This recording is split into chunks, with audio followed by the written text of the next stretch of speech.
नमस्कार दोस्तों, आप सभी का स्वागत है हमारे चैनल एग्रीकल्चर एग्ज़ाम गुरु पर। आज का हमारा जो सब्जेक्ट है वो है फंडामेंटल्स ऑफ हॉर्टिकल्चर और जो हमारा टॉपिक रहेगा वो है introduction, definition, important and scope of horticulture. चलिए तो फिर स्टार्ट करते हैं।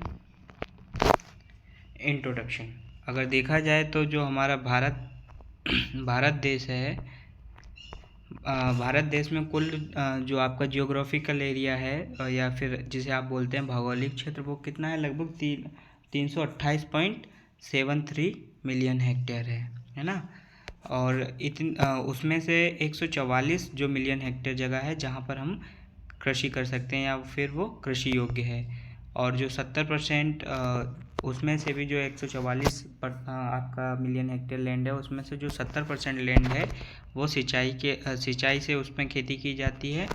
बाकी और हम 55 से 60% जो हमारी पॉपुलेशन है वो किस पे डिपेंड करती है? एग्रीकल्चर या फिर उसके अलाइड सेक्टर पे। तो इसमें हॉर्टिकल्चर जो क्रॉप होती हैं वो अपना बहुत एक इम्पोर्टेंट रोल प्ले करती हैं, क्योंकि खाली जो आपकी सीरियल क्रॉप्स होती हैं जैसे कि गेहूँ, मक्का, धान, इनके अलावा हम फ्रूट्स हैं, फ्लावर्स हैं, आपके जो फल फूल, सब्जियां इत्यादि, ये आपके हॉर्टिकल्चर के अंदर आती हैं। तो अगर हम इसकी डेफिनेशन देखें या परिभाषा देखते हैं तो क्या होता है भाई? Horticulture is a branch of agriculture that deal with the cultivation of fruit, vegetables, flower, ornamental plants and medicinal plants. तो मतलब क्या है कि जो आपकी हॉर्टिकल्चर है वह क्या है कि एक शाखा है जिसमें कि हम किसके बारे में पढ़ते हैं? फलों के बारे में, फूलों के बारे में, और आपके जो ऑर्नामेंटल प्लांट्स होते हैं, सजावटी पौधे जिसे आप बोलते हैं, उनके बारे में, या फिर औषधि पौधों के बारे में, और एरोमेटिक्स के बारे में। तो जो बहुत सारे अलग अलग प्रकार की जो आपके फल फूल सब्जियां, इनके बारे में जब हम पढ़ते हैं तो उसे हम क्या कहते हैं? बागवानी या फिर हॉर्टिकल्चर कहते हैं, है ना। तो जो वर्ड है आपका हॉर्टिकल्चर वो लैटिन शब्द से लिया गया है, जिसका शॉर्ट होता है हॉर्टस। हॉर्टस का मतलब होता है गार्डन या फिर बाग, ठीक है। और कल्चरा मतलब क्या होता है?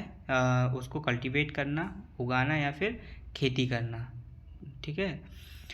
तो इसमें क्या होता है ये डायरेक्टली आपका जो आर्ट है, साइंस है, या फिर आप इसे बिजनेस, तीनों के रूप में ये काम करता है, ठीक है। ये एक दूसरे से क्या करता है? संबंधित होता है आपकी खेती के लिए, आपको आपका डेवलपमेंट करने के लिए, या फिर किसी भी कंट्री की ग्रोथ में, एग्रीकल्चरल ग्रोथ में। तो ये बहुत मुख्य रोल प्ले करता है सपोर्टिव के फॉर्म में। अगर प्रेजेंट सिनेरियो में हम देखते हैं तो ये प्रेजेंट सिनेरियो में क्या है? At present the horticulture may be define as the science and technique of production, processing and merchandising of fruits, vegetables, flower species, plantation, medicinal and aromatic plants. तो अगर आप हिंदी में देखते हैं तो ये क्या है? वर्तमान में बागवानी के फलों, सब्जियों, फूलों, मसालों, वृक्षारोपण, औषधियों और सुगंधित पौधों के उत्पादन, प्रसंस्करण और बिक्री के विज्ञान और तकनीक रूप से परिभाषित किया जाता है। अब अगर हम बात करते हैं ब्रांचेस ऑफ हॉर्टिकल्चर की, तो आपकी जो हॉर्टिकल्चर है या फिर बागवानी है, तो उस बागवानी में कितनी शाखाएं हैं? तो पोमोलॉजी, ठीक है, पोमोलॉजी है। पोमोलॉजी क्या होता है? पोमोलॉजी वह शाखा है जिसमें हम किसके बारे में पढ़ते हैं? फ्रूट्स के बारे में, जहाँ पे हम फ्रूट्स के बारे में पढ़ते हैं। तो उस शाखा को हम क्या कहते हैं? पोमोलॉजी कहते हैं। इसके अंतर्गत कई जो ट्री होते हैं आपके, ट्री जैसे कि आपका एप्पल है, ऑरेंज है, मैंगो है, मतलब जो आपका सेब है, और बनाना आ जाता है, आपका संतरे आ जाते हैं, आम आ जाते हैं। तो ये क्या होते हैं? इनके पौधे होते हैं, पेड़ होते हैं। जबकि कुछ बेरीज भी होती हैं, जैसे कि आपकी स्ट्रॉबेरी है ना, ब्लूबेरी है, और या फिर ग्रेप्स हैं। तो ये आपकी इनकी बेल होती हैं, उन पे ये उगते हैं। तो जब हम इनके बारे में स्टडी करते हैं तो उसको हम, उस ब्रांच को, उस शाखा को हम क्या कहते हैं? पोमोलॉजी कहते हैं। जिसमें क्या है कि इंडिया जो है उसका सेकेंड रैंक है किसके बाद? ब्राज़ील के बाद। मतलब सेकेंड प्रोड्यूसर कंट्री है ब्राज़ील के बाद जिसमें का जो वर्ल्ड का जो 10% फ्रूट्स हैं वो हमारे इंडिया में ही प्रोड्यूस होते हैं, है ना। और जिसमें कि जो हमारा सबसे ज़्यादा आपका बनाना है ना, मैंगो है, सपोटा है, और या फिर एसिड लाइम में जैसे कि आपका संतरे हैं, नींबू, तो ये सारे सबका बहुत प्रोडक्शन होता है। ये सारे फ्रूट्स जो हैं मुख्य हॉर्टिकल्चर या बागवानी फसलों में आते हैं हमारे यहाँ से। और अगर देखा जाए तो हमारे यहाँ पे सबसे ज़्यादा कौन से क्षेत्रों में या किन स्टेटों में होता है, तो महाराष्ट्र है, कर्नाटका है, आंध्र प्रदेश है, बिहार है, उत्तर प्रदेश है। इनमें सबसे ज़्यादा ये फ्रूट पोमोलॉजी या ये शाखा के तहत बागवानी की जाती है। देन दूसरी बात जब आता है आपका दूसरी ब्रांच इसकी है ऑलरिकल्चर। तो ऑलरिकल्चर क्या होता है कि ऑलरिकल्चर में हम किसके बारे में पढ़ते हैं, मुख्यतः ऑलरिकल्चर में हम वेजिटेबल्स के बारे में या सब्जियों के बारे में हम पढ़ते हैं। तो इसमें क्या होता है कि जैसे कि आपकी लीफी वेजिटेबल्स होती हैं, रूट वेजिटेबल्स होती हैं, बल्ब वेजिटेबल्स होती हैं, जैसे वो है आपका, देख लीजिए। बात करते हैं अगर हम लीफी वेजिटेबल्स में, जैसे कि पालक है, मेथी है, तो हम जो पत्ते वाली फसलें होती हैं या पत्ते वाली सब्जियां होती हैं हम उनको लीफी वेजिटेबल्स कहते हैं। और जबकि आपकी जो जड़ वाली फसलें होती हैं, रूट वाली फसलें या फिर तने वाली फसलें, आलू है, आलू को तना वाली फसल है, गाजर है, इस तरीके की फसलें। और बल्ब की बात हम करें तो बल्ब में जो आ जाता है आपका हॉर्टिकल्चर क्रॉप्स में, या जो ऑनियन आता है आपका, है ना, ऑनियन, गार्लिक, या फिर जिसको आप हिंदी में प्याज लहसुन कहते हैं। तो ये सारी सब्जियां, मिर्ची इत्यादि, ये सारी की सारी जो सब्जियों के बारे में जब हम पढ़ते हैं जिस शाखा के अंतर्गत, उसे हम क्या कहते हैं, ऑलरिकल्चर कहते हैं। और इसमें भी हमारा जो इंडिया है वो सेकेंड लार्जेस्ट कंट्री है प्रोडक्शन के मामले में। चाइना के बाद में सबसे जो फर्स्ट रैंक है वो चाइना की है, जो क्या होता है 13.38%, 13.38% जो प्रतिशत जो आपका प्रोडक्शन है वो वर्ल्ड में इंडिया के द्वारा किया जाता है इसका, है ना। और अगर इसके मुख्य स्टेट हम देख लेते हैं तो इसमें कौन कौन से कहाँ पे ये मुख्य स्टेट हैं, जैसे वेस्ट बंगाल में सबसे ज़्यादा सब्जियां होती हैं, उड़ीसा में होती हैं, उत्तर प्रदेश में होती हैं, बिहार में होती हैं, महाराष्ट्र में, कर्नाटका में। ये सारे के सारे क्या हैं, इम्पोर्टेंट हब्स हैं जहाँ पर आपकी जो सब्जियों को ज़्यादा बोया जाता है या ज़्यादा उगाया जाता है। देन आपका आता है फ्लोरिकल्चर। तीसरी ब्रांच इसकी कौन सी है, फ्लोरिकल्चर है। तो फ्लोरिकल्चर में क्या हो जाता है, फ्लोरिकल्चर वह शाखा है जिसमें हम फूलों के बारे में पढ़ते हैं, माफ़ कीजिएगा, फूलों के बारे में हम पढ़ते हैं। तो फूल किस किस पर्पज़ से आने होते हैं, कि जो इंडिया है, इंडिया के अंदर फूल धार्मिक से रिलेशन रखता है, कि हम जब पूजा पाठ करते हैं तो उसमें हम फूलों का इस्तेमाल करते हैं।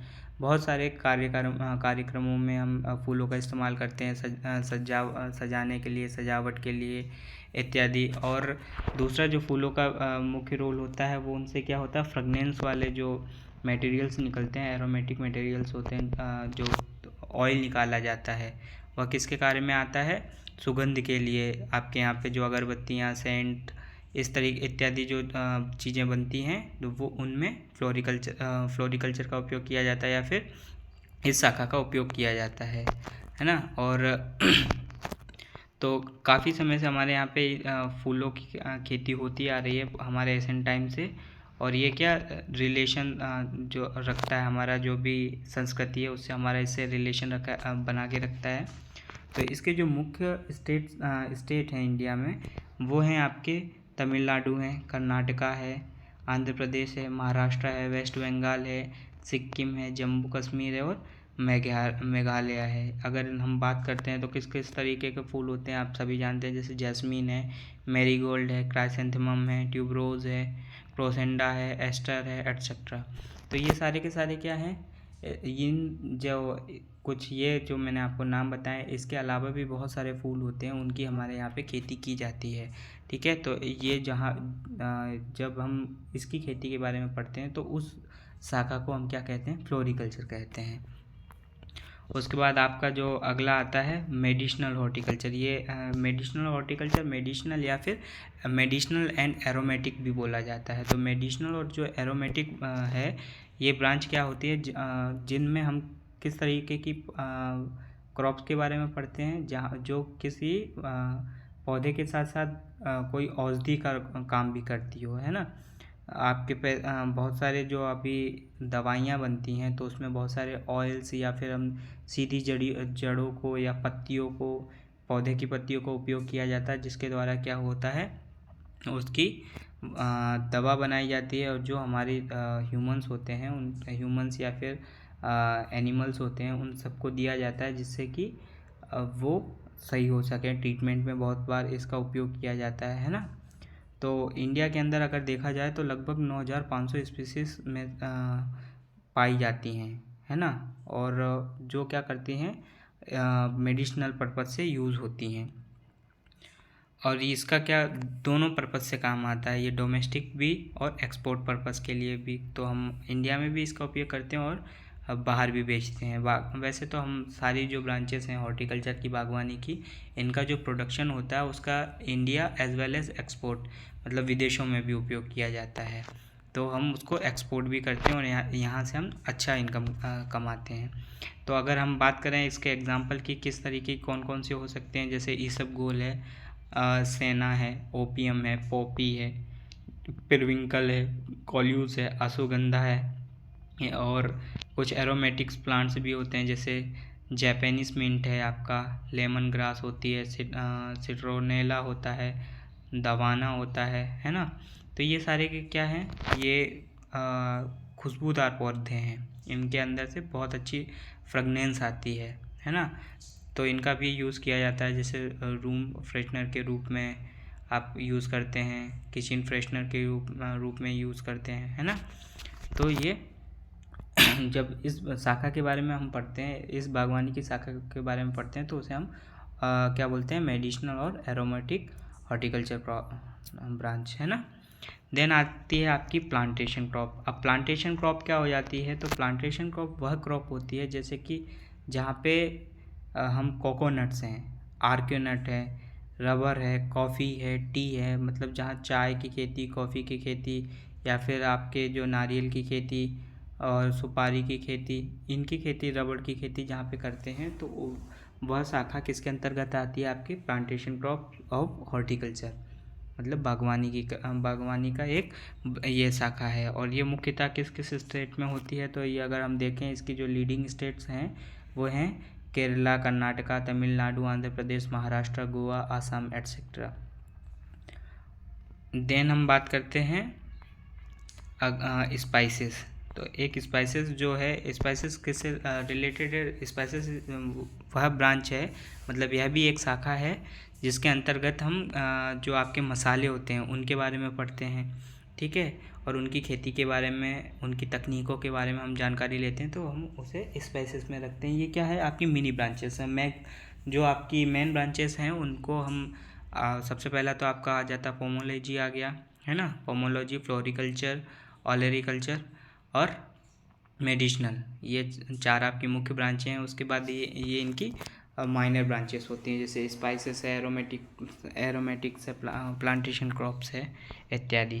तो अगर हम बात करें इसके एग्जांपल की, स्पाइसेस में कौन कौन सा एग्जांपल हो जाएगा, तो एग्जांपल होता है आपका कार्डेमम है, पेपर है, जैसे कि जो काली मिर्ची आप जिसे बोलते हैं, या फिर आप जायफल बोलते हैं, है ना। इलायची का हम उपयोग करते हैं, हम अदरक का उपयोग करते हैं। तो ये सारे के सारे इसी के अंदर आती हैं। और इसी में अगर बात करते हैं स्पाइसेस की, जैसे कि लाल मिर्च, मसाला है, हल्दी है, तो ये सभी इसके अंतर्गत हम पढ़ते हैं। और इनके जो मुख्य प्रोड्यूस करने वाले जो स्टेट हैं वो कौन कौन से हैं, केरला है, आंध्र प्रदेश है, गुजरात है, राजस्थान है, महाराष्ट्र है, कर्नाटका है, ओडिशा है, तमिलनाडु है।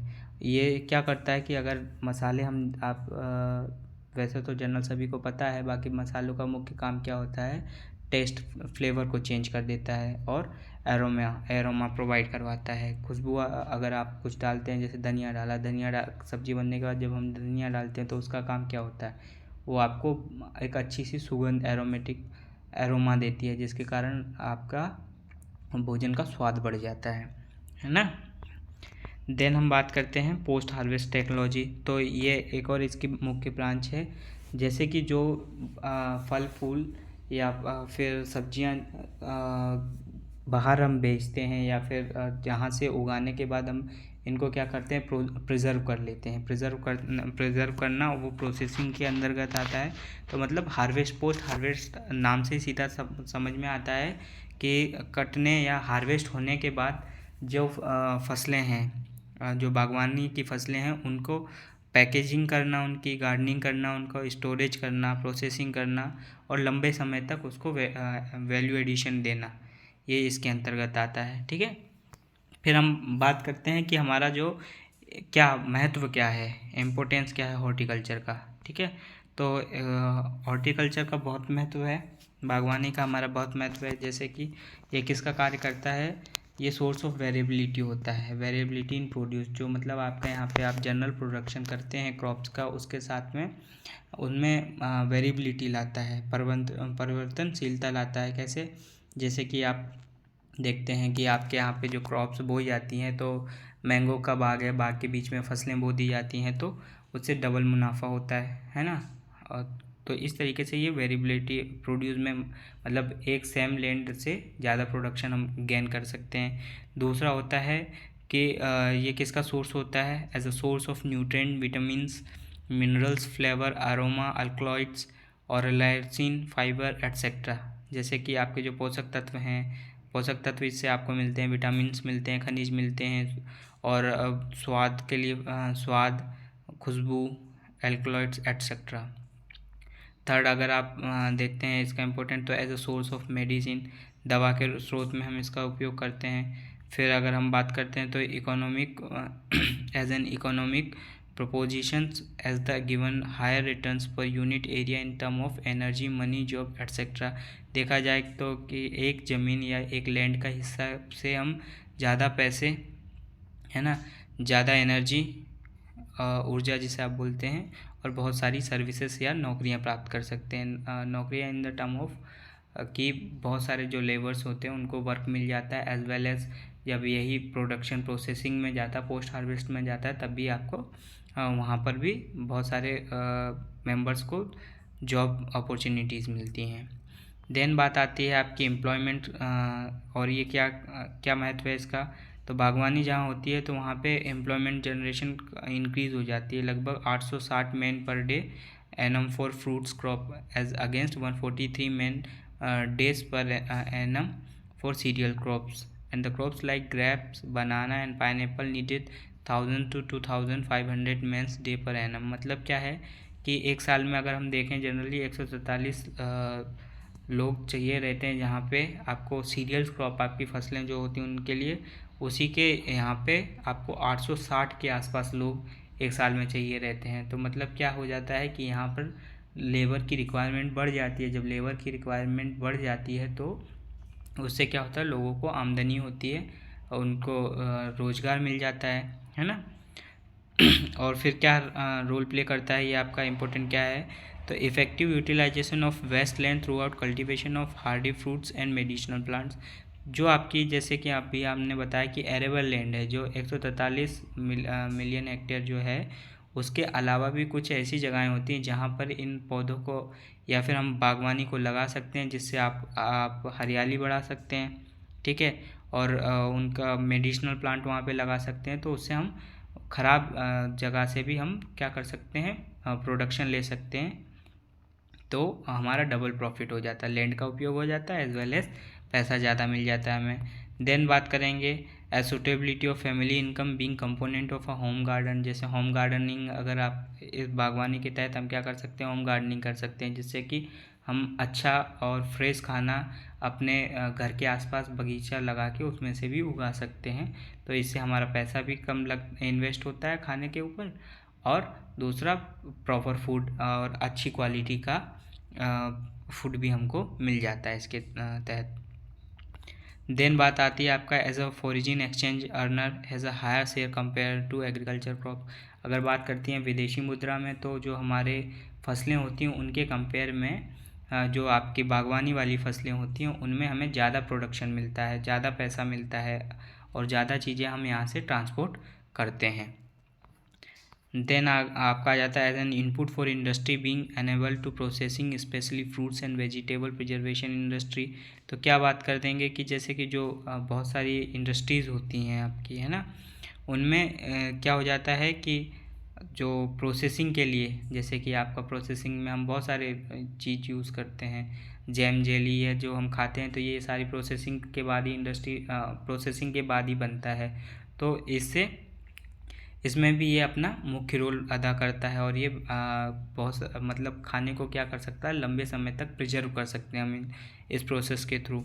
तो ये एक महत्वपूर्ण रोल प्ले करता है। Then aesthetic conditions and protection of environment and religious significance. तो एक तो हम पर्यावरण को सुंदरीकरण कर सकते हैं, और यह हमारे जो धार्मिक सौंदर्य है उससे भी हम धार्मिकता में भी इसका महत्व होता है, तो इसको हम संरक्षण कर सकते हैं या प्रिजर्व कर सकते हैं। देन आपकी बात आती है स्कोप ऑफ हॉर्टिकल्चर की। तो स्कोप किस किस में है आपका, तो हॉर्टिकल्चर में बहुत स्कोप है। जैसे कि फूड सिक्योरिटी की बात करें अगर हम, तो खाद्य सुरक्षा की अगर हम बात करते हैं, तो खाद्य सुरक्षा में ये बहुत महत्वपूर्ण रोल प्ले करता है। जैसे कि जो खाने के साथ साथ में जो फल फूल, जो सब्जियां इत्यादि, तो पोषक तत्व प्रोवाइड करवाती हैं एक तो हमें, है ना। और क्या हो जाता है कि मेडिसिनल जैसे औषधियों के रूप में भी हमें उपयोग में आता है। तो ये क्या हो जाता है कि आपकी लाइफ के लिए इम्पोर्टेंट रोल प्ले करता है, ठीक है। तो खाद्य सुरक्षा का कार्य करता है। दूसरा क्या हो जाता है, इकोनॉमिक में कंट्रीब्यूशन होता है। अब इकोनॉमिक कंट्रीब्यूशन किस तरीके से हो जाता है कि जब हम इन फसलों को उगाते हैं तो फसलों को उगाने में ज़्यादा लेबर चाहिए रहता है, तो एम्प्लॉयमेंट्स क्या होता है, एम्प्लॉयमेंट की अपॉर्चुनिटी ज़्यादा हो जाती है, बहुत सारे लोगों को इससे जॉब मिल जाती है। और उसके बाद तो इसका प्राइस भी हाई होते हैं, तो प्राइस ज़्यादा होने के कारण इन फसलों पे हमें पैसा भी ज़्यादा मिलता है। देन बात आ जाती है आपकी इन्वायरमेंटल बेनिफिट्स की। तो इन्वायरमेंटल बेनिफिट्स में क्या हो जाता है कि देखिए हॉर्टिकल्चर क्या करती है, हेल्प करती है आपके इन्वायरमेंट को कंजर्व करने में। मतलब ये क्या होता है, इसके थ्रू हम ग्रीनरी बनी रहती है हर जगह पे, और बायोडाइवर्सिटी है वो भी मेंटेन बनी रहती है इसके चलते। मतलब एक तरीके से देखा जाए तो हम इससे वेस्टलैंड का भी उपयोग कर लेते हैं, तो एक पूरा बैलेंस बना रहता है आपका, है ना। एनवायरनमेंट में क्या करता है, ये कार्य बैलेंस बनाने का बहुत इम्पोर्टेंट रोल प्ले करता है। फिर बात आती है आपका स्कोप किस में है, जैसे न्यूट्रिशनल और मेडिसिनल वैल्यू में भी है। तो जो फ्रूट्स होते हैं, वेजिटेबल्स होते हैं और हर्ब्स होती हैं, तो ये क्या करती हैं, ये इनके अंदर न्यूट्रिएंट्स पोषक तत्व आपके सफिशिएंट अमाउंट में होते हैं, और कुछ मेडिसिनल प्रॉपर्टीज़ भी होती हैं, ठीक है। तो उसके कारण क्या हो जाता है कि जो हमारे ह्यूमन सिस्टम है या इम्यून सिस्टम वो हमारा प्रॉपर बना रहता है अगर हम इसको कंज्यूम करते हैं तो, और हमारी लाइफ साइकिल बेटर होती है। अगर हम संक्षेप में देखें तो संक्षेप में देखने से मतलब यही है कि जो आपका सार अगर मैं बोलूँ तो हॉर्टिकल्चर क्या है कि हॉर्टिकल्चर फसलों के सीरियल्स के अतिरिक्त बहुत मुनाफे वाला सौदा है, जिसमें कि हम बहुत सारी क्रॉप्स अदर देन सीरियल्स उगाते हैं, और सीरियल्स के साथ में हॉर्टिकल्चर की फसलें उगाते हैं। तो इससे हमें पैसे का फ़ायदा होता है, लोगों को नौकरियां का फ़ायदा होता है, मेडिसिनल बहुत सारा मेडिसिन का काम हो जाता है, खुशबू का एरोमेटिक्स का काम हो जाता है, फ्लेवर्स का काम हो जाता है। तो मतलब क्या है कि अगर हम बागवानी करते हैं तो ये बागवानी हमारे लिए फ़ायदे का सौदा होता है। धन्यवाद। अगर आपको यह वीडियो अच्छा लगा हो तो आप लाइक और शेयर करना बिल्कुल ना भूलें। अगर आप इस चैनल पर नए हैं तो सब्सक्राइब ज़रूर करें। धन्यवाद।